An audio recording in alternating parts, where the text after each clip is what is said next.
Yo.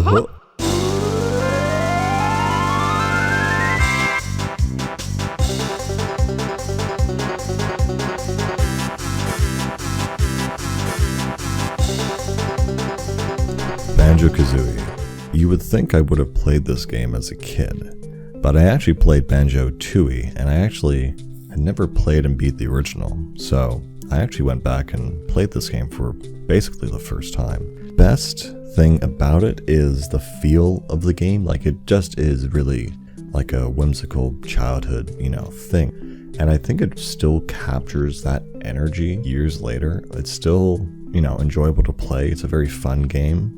I would think about the game when I wasn't playing it, and I would like, oh man, I really need to play it. It's that old school addictive adventure quality to games that you think about it and you're like, oh, I wanna play it. What makes Banjo, I think, very strong is its dynamic music, that you go into different areas of the map, even within the same map, and it has an underwater theme, it has a boss theme that is a variation of the main theme, and it just slips into that new mode if it's more aggressive, more submersive, more etc. And I think that's something all games should do. The first thing that comes to mind is Drakengard 3. When you go into the blood mode, the vocals kick in.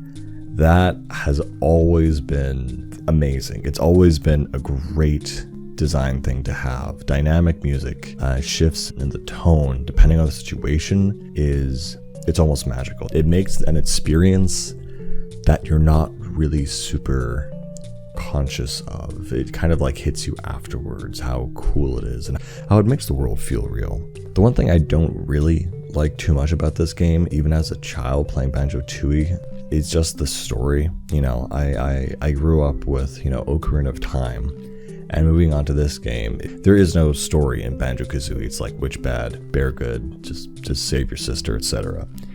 Even as a child, it feels cringy. You know what I mean? You kind of like, it's so goofy, but it's so heartwarming at the same time.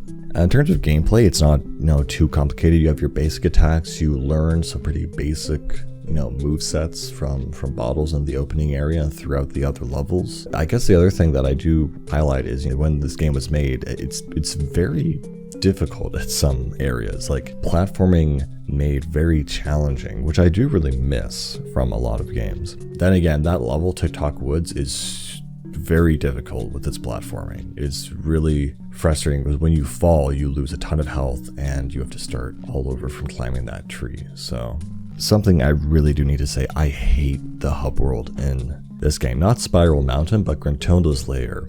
It just does not make sense.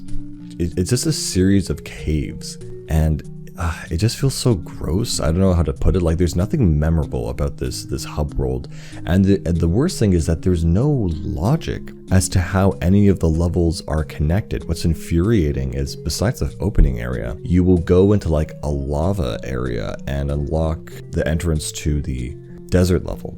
And the desert level is like way over there. Like, there's no reason or logic to where anything is placed. Again, something else I would have liked to see more of, and I guess this is more in Tooie, is like the characters themselves.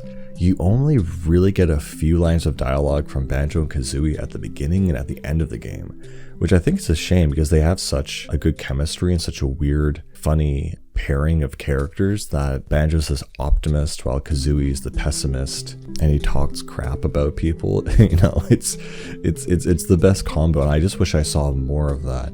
I'm not sure if it's pushing it too much, but at the end of the game, you actually roll the credits, and then Tootsie says, oh, you didn't actually defeat Gruntilda, you have to go back and actually do that. And that was kind of funny. And even when you beat the game, they already are bragging about their sequel, Banjo-Tooie, which I also think is really funny. But yeah, it's a fun, challenging platformer with lots of nifty worlds. I actually really liked the quiz section at the end. Again, I feel like this is something more a game should have, where it actually quizzes you on the game you played, and depending how much you actually bother paying attention, it'll grade you, or at least give you some kind of bonus. I think that'd be really cool. I also really love that if you have all the notes, you can open up those secret doors at the end and you can get unlimited feathers or unlimited eggs. It's just like a perfect game save. It's a very simple, very fun, lighthearted game, and it has a lot of design principles that I think some games could even benefit from today. It's a childhood classic. I'll see you guys next time.